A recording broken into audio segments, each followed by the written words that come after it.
நம்ம எல்லாருக்குமே இப்ப வர வர ஏதோ நம்ம தான் ஹீரோ அப்படிங்கிற மாதிரி ஒரு இது வந்துடுது அப்படிங்கிறத நான் இப்போ போன மாதம் இதெல்லாம் கவனித்தேன்.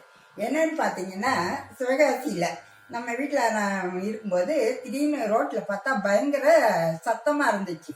என்னன்னு பார்த்தேன், அன்னைக்கு ஞாயிற்றுக்கிழமை வேற, சண்டே அன்னைக்கெல்லாம் சர்ச்சுக்கு ஆள் வருவாங்களா, அந்த சிஎஸ்ஐ சர்ச்சுக்கு. சரி, அதில் எதுக்கு யாரும் ஆக்சிடென்ட் மாதிரி எதுவும் முடிட்டாங்களோ என்னமோ ஒருத்தர் அந்த வண்டியில் அப்படின்னு நினச்சி எட்டி பார்த்தா ஒருத்தர் பயங்கர ஆக்ரோஷமா கத்திக்கிட்டு இருந்தாரு. அவருக்கு பக்கத்துல பார்த்தா ஒரு மணல் குமிச்சு கிடக்கு. அதுல ஒரு வண்டியை கொண்டாந்து மண்ணை அள்ளுறதுக்குன்னு சொல்லி ரெடியா ஒரு ஆள் நின்றுட்டு இருக்கான். இவர் தையா தக்கன்னு குதிக்கிறாரு. சர்ச்சில இருந்து வர்றதுல ஒரு சிலர் சொல்றாங்க, நம்மளே வாரத்துக்கு ஒரு நாள் தான் வரப்போறோம், நம்ம சர்ச்சுக்கு பக்கத்துல போடல, எடுத்த லைன்ல தானே போட்டிருக்காங்க, நமக்கு என்ன அப்படிங்கிறாரு. இன்னொரு ஆளு சொல்றாரு, அது அண்ணா சிலை உள்ள இருக்கு இல்லையா, அவங்க தான் ஏதாவது இது பண்ணணும் அப்படின்னு.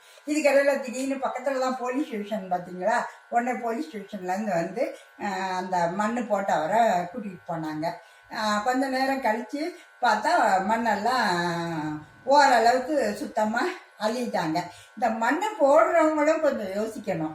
அதாவது மண் போடுறது தப்பு கிடையாது, வேலைன்னா போட்டு தான் ஆகணும்.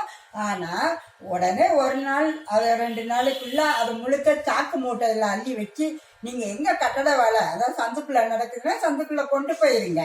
அதை வந்துட்டு மாதக்கணக்கில் போட்டு வைக்கக்கூடாது. ஆனால் அன்னைக்கு என்ன ஒரு ஹை பாயிண்ட்னு பார்த்தீங்கன்னா, மறுநாள் அண்ணா பிறந்த நாளோ ஏதோ ஒன்று நடக்க போகுது போல.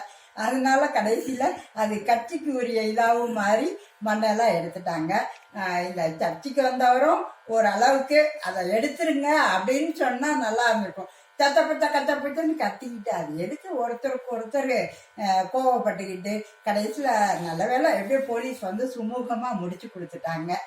அதனால மண் போடுறவங்களும் மண்ணை உடனே எடுத்து கொண்டு போகணுங்கிற மனநிலையோட மணலா கொட்டுங்க. அது மாதிரி பக்கத்துல இருக்கிறவங்களும் வேலைக்கு வேற எங்க போடுவாங்க அப்படிங்கிற மனநிலையில கொஞ்சம் எந்த பிரச்சனையுமே அணுகினீங்கன்னா ஒருத்தருக்கு ஒருத்தர் பிரச்சனையே இருக்காது. அதை கொஞ்சம் நல்லா ஞாபகத்துல வச்சுக்கோங்க. ஓகே.